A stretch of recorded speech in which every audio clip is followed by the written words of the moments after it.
नमस्कार.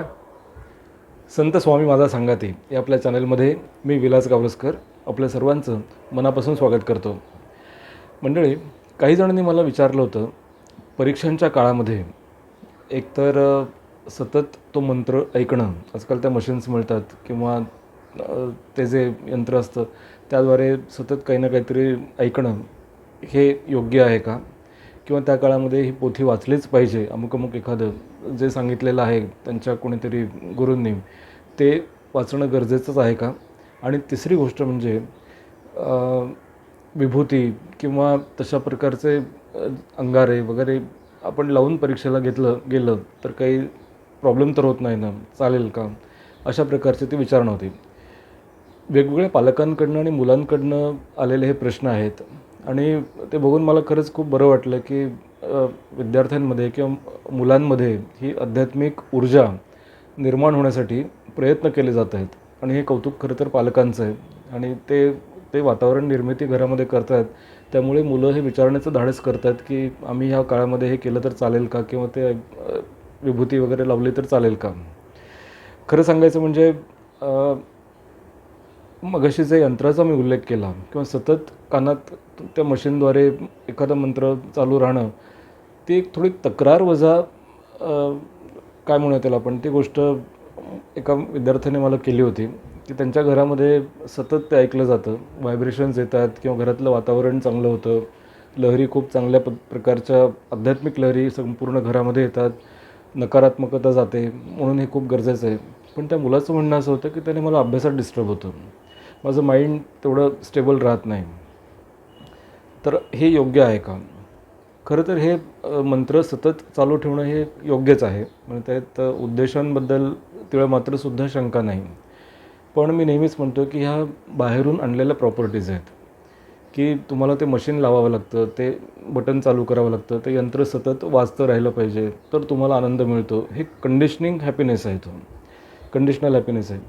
त्यापेक्षा मनातलं नामस्मरण किंवा श्वासागणिक चाललेलं नामस्मरण हे कधीही अव्वल ठरू शकतं. मी तरी स्ट्रॉंगली ते रेकमेंड करत आलेलो आहे प्रत्येक व्हिडिओमधून. कारण ह्या यंत्रांद्वारे किंवा याच्यामध्ये मी असंही बघितलेलं आहे की आजूबाजूच्या मंडळींना त्याचा त्रास होऊ शकतो. म्हणजे ठराविक वेळेपुरतं ते ठीक आहे, पहाटे पहाटे ते मंत्रोच्चार ऐकणं हे खूप छान वाटतं. संध्याकाळच्या वेळेला तिन्ही सांज ज्यावेळेस होते त्यावेळेला ते ऐकणं एक सुखावह असतं. पण ते कधीकधी काही घरांमध्ये ती पॅथी असते किंवा त्या घराचं कल्चरच असं असतं की ते दिवस रात्र एखादा चहाचा स्टॉल कसा असतो तसं ते मशीन चाललेलंच असतं. त्याचा आजूबाजूच्या मंडळींना त्रास होऊ शकतो आणि हे मी खूप ठिकाणी अनुभवलेलं आहे, बघितलेलं आहे. खरंच ते नंतर इरिटेट होतं. ते मशीन असतात आणि ते उद्देशांबद्दल शंका नाही आहे, ते चांगलं आहे, व्हायब्रेशन्स खरंच चांगले येतात, सकारात्मकता त्यामुळे होते, सगळं मान्य आहे.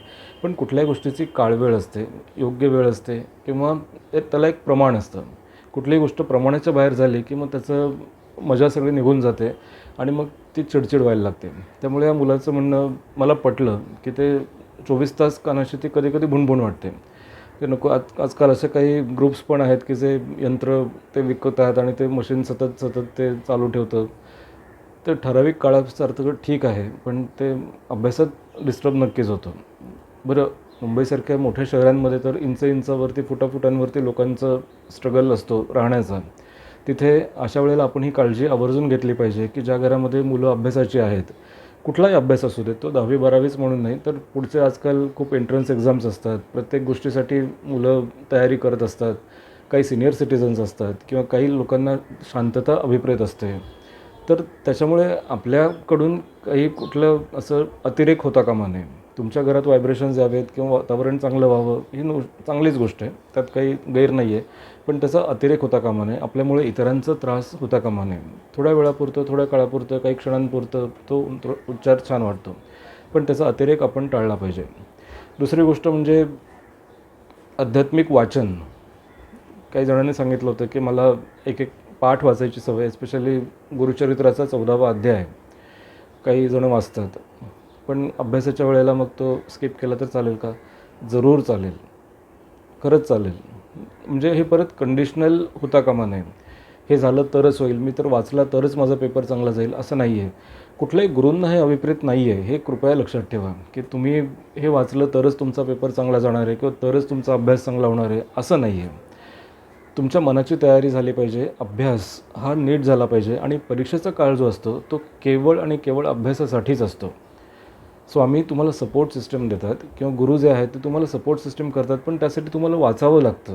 असं कधीच होत नाही की ठीक आहे स्वामी आहेत ना, मग आता मी पोथ्या वाचत बसतो, बाकी मग सगळं जे सिलेबस येईल तो येईल. अजिबात नाही. प्रत्येक मॉड्यूलचं कंटेंट जे आहे ते आठवण्याची ही प्रक्रिया असते, आठवण्याचा हा काळ असतो. शांतपणे बसून ऐकायचं, आठवायचं, काय काय केलं होतं, कुठला प्रश्न येऊ शकतो, कुठल्या प्रश्नाचं डिस्क्रिप्टिव्ह उत्तर आपण लिहू शकतो. लिहिण्याची प्रॅक्टिस करणं हा सुद्धा महत्त्वाचा भाग आहे. तुमच्या हातांचा व्यायाम करा, सूक्ष्म व्यायाम जो असतो तो. त्यामुळे हातांच्या हालचाली चांगल्या प्रकारे होऊ शकतात. परीक्षा लिहिताना तुम्हाला काही त्रास होणार नाही. त्या अँगलने जे जे शक्य आहे ते सगळं करा. पण तुमचा वेळ या गोष्टींमध्ये घालवलं तर जास्त चांगलं. आणि नामस्मरण तर उत्तम आहेच आहे. जर मनातून नामस्मरण करत असाल तर मग या सगळ्या गोष्टींची खरंच गरज नाही आहे. त्यामुळे त्या काळापुरतं तुम्ही वाचन थांबवलं तरी चालेल. परीक्षा झाल्यानंतर तुम्ही दिवसभर घेऊन बसा पोथी, काही प्रॉब्लेम नाही. पण परीक्षेच्या काळात ऐन तसं नको, की तर परीक्षा चांगली जाते असं नको. पूर्ण काळ, पूर्ण लक्ष, अभ्यास आणि ते मॉड्यूल्स जे तुम्ही वाचणार आहात ऑप्शनला टाकण्यापेक्षा ते सारखं रिकलेक्ट करण्याचा प्रयत्न करायचा. आणि मग तिसरा प्रश्न होता की ते विभूती किंवा अंगारे वगैरे हे लावलं तर चालेल का? तर त्यात काही हार्म नाही, मग त्यात नुकसान काहीच नाही. आपल्याकडे तर दही देण्याची पण पद्धत आहे, तर ती चांगली आहे. मग त्यातून काही नुकसान नाही. उलट त्यासाठी आठवण्याची जी प्रक्रिया आहे ती खूप चांगली होते आणि हे सायंटिफिकली प्रूव्हन आहे. त्यामुळे तसं त्याच्यात काही हे नाही. काय होतं की कुठल्याही अशा उपायांमध्ये आपल्या कुटुंबाचा किंवा इतरांचं कोणाचं काही नुकसान होऊ नये याची फक्त आपण काळजी घ्यायची. आता याच्यामध्ये असं होतं की विद्यार्थी स्वतः बरडला जाऊ शकतो. जर त्याचं मन डेव्हिएट झालं तर मग त्यात काही अर्थ नाही ना.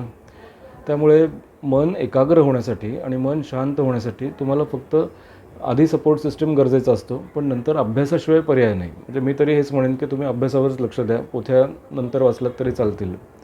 आणि बाकी ते यंत्र अमुक एका काळानंतर थोडंसं कानाला ते भुणभुण वाटू शकते. म्हणजे माझं वैयक्तिक मत आहे ते. त्यामुळे ठराविक काळ तो ठीक आहे, पण ते मशीन चालू ठेवलं आपण कायम म्हणजेच आपला अभ्यास चांगला होतो असं काही नाही आहे. कंडिशनल गोष्टी असता कामा नाहीत. मनातलं नामस्मरण हे सगळ्यात श्रेष्ठ आहे. त्यामुळे जरूर अभ्यास करा. आणि आध्यात्मिक वातावरण निर्माण करणाऱ्या सगळ्या पालकांचं मी या ठिकाणी मनापासून कौतुक करतो, त्यांचं अभिनंदन करतो. पण प्रमाणामध्ये हे असू द्या. कुठलीही गोष्ट अतिरेक नको. Anything in excess is a lust असं म्हणतात. त्यामुळे खूप अतिरेक नको. मुलांवरती त्याचं भडीमार पण नको व्हायला. पण एक वातावरणात शांतता अपेक्षित असते परीक्षेच्या काळामध्ये. ती शांतता त्यांना मिळू देत. तुम्ही त्यांच्यासाठी तुम्ही प्रार्थना नक्की करा. त्यांच्यासाठी तुम्ही जरूर जे शक्य आहे ते करा. पण ती मुलं डिस्टर्ब होतील किंवा त्यांचा अभ्यासातला वेळ काढून इथे घालवणं हे तेवढं मला पटत नाही. सगळ्यांना मनापासून शुभेच्छा. पुन्हा नवीन अनुभवांसह नवीन व्हिडिओमध्ये भेटूया. तोपर्यंत नमस्कार.